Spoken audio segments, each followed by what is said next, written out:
sa 66 ka adlaw nga gubat, ang klaro nga samputanan sa nagpadayon nga gubat sa Gaza na buklad sa usa ka sunod-sunod nga mga grabeng panghitabo.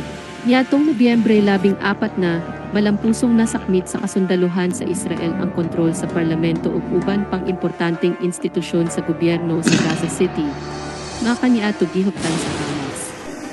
Ang edipisyo sa Korte Suprema nga nagrepresentar sa otoridad ug hudisyal nga sistema sa Hamas sa Gaza Strip, gibungkag niadtong Disyembre 4, ilhanan sa pagkapukan sa organisasyon sa Hamas. Sa dihang milbo ang mga panagsangka, ang lider sa Hamas nga si Yahya Sinwar, ang utok sa pag-atake sa ikapito sa Oktubre, nga maoy hinungdan sa kasamtangang gubat. Si Sinwar aptik nga milikay sa pagdakop, nga mikalagyo gikan sa amihanang Gaza kuyog sa usa ka humanitarian convoy paingon sa habagatang bahin sa Gaza Khan Younis. Ang bago nga mga balita nagpakita nga daghang mga miyembro sa Hamas nga naputol ilang komunikasyon gikan sa liderato sa teroristang grupo ang nagpanuko nga misurrender sa mga puwersa sa Israel sa Gaza ug kini nagdala sa usa ka mahinungdanon nga kalambuan sa mga panghitabo.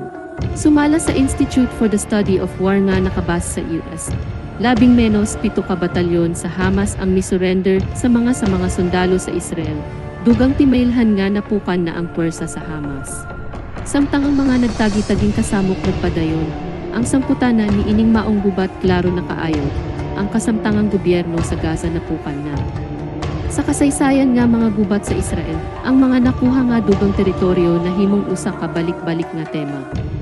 Sa 1948 Arab-Israeli War, ang Israel mikay lapilang teritoryo lapas sa mga utlanan sa plano sa partisyon sa United Nations. Sa susamang pagkaagi, ang unom kaadlaw nga gubat sa 1967 nakakita sa Israel nga nakakuha sa kontrol sa Sinai Peninsula, Gaza, West Bank, ug sa Golan Heights.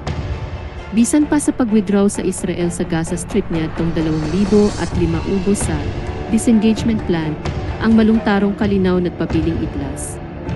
Ang kahaw ang sagahong nga resulta sa pag-withdraw nakatuboy sa Hamas nga nakadaog sa 2006 Palestinian legislative nga eleksyon.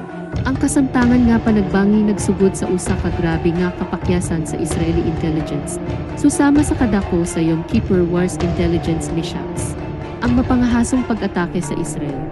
Niadtong ikapito sa Oktubre sa Hamas, wala gyud magdahom bisan ang labing batid nga mga analista sa Israel. Hinoon, kini nga pag-atake nagsilbi nga hinungdan sa ilang pagkapukan sa nag-atake, kay naghatag sa Israel og rason og bentaha aron mabawi ang kontrol sa Gaza Strip.